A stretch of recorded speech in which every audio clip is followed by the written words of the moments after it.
Assalamu alaikum, dear students of class 9. Oh, dear students, we discussed so far as the abiotic components of our environment. We discussed about the light.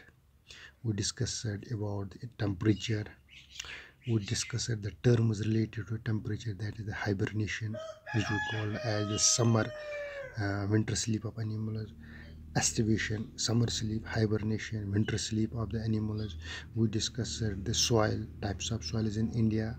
Uh, so we discussed these abiotic components. Today, we will try to understand some of the biotic components. As you know, bio means life. So, all the living organisms of the environment, whether these are the plants, any type of plant, whether we may say these are aquatic plants, terrestrial plants, those plants which live on the mountains, those plants which live in the plains, those plants which live in the deserts. All types of plants are included in the biotic component of the environment. Similarly, there are the animals, any type of animals, whether domestic animal, wild animal, aquatic animal, insects, birds. There are even microorganisms. These are included into the biotic component of our environment.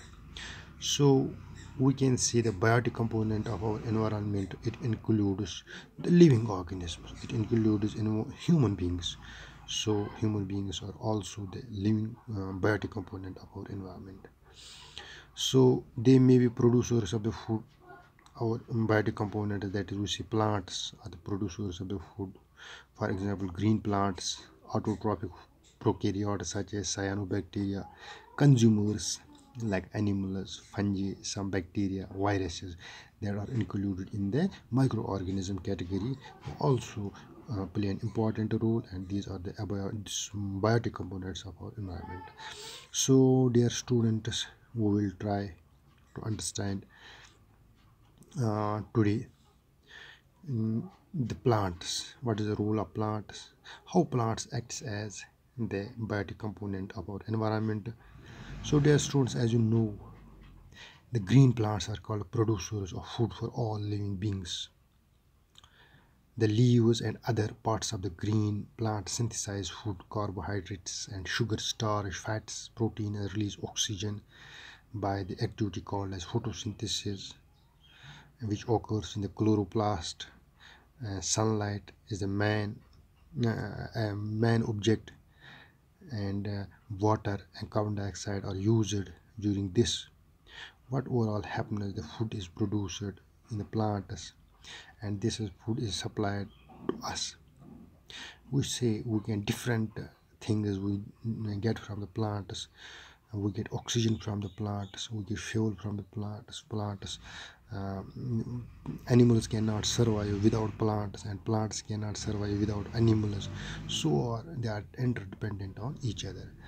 So, dear students, in a nutshell, we may discuss that the plants, which are called as the primary source of food on the surface of earth, because plants produce the food by the process of photosynthesis. They utilize the carbon dioxide from the atmosphere. The carbon dioxide from the atmosphere enters into the green leaves through the small pores, which we call as the stomata, and the water minerals conducted by the roots. These water and minerals are transported to the leaves through xylem cells, and what happens in the leaves are called as the food factories because they contain chloroplast cells, chloroplast, and containing the green colored pigment chlorophyll.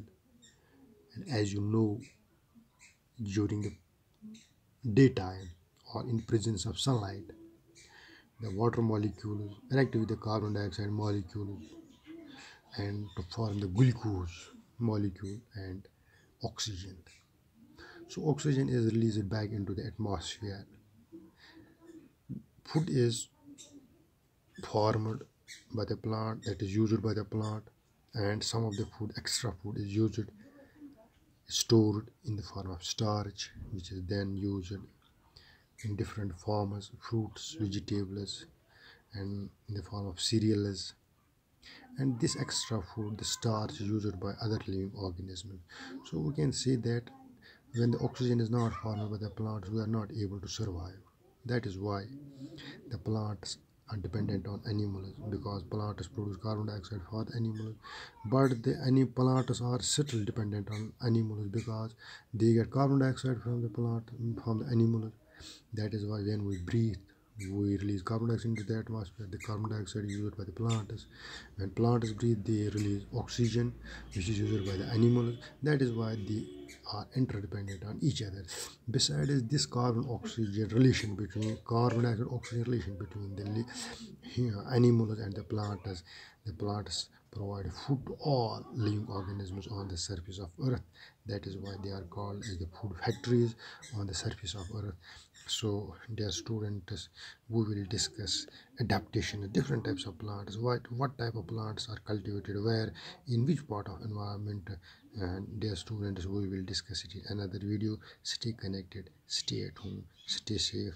Allah bless you all.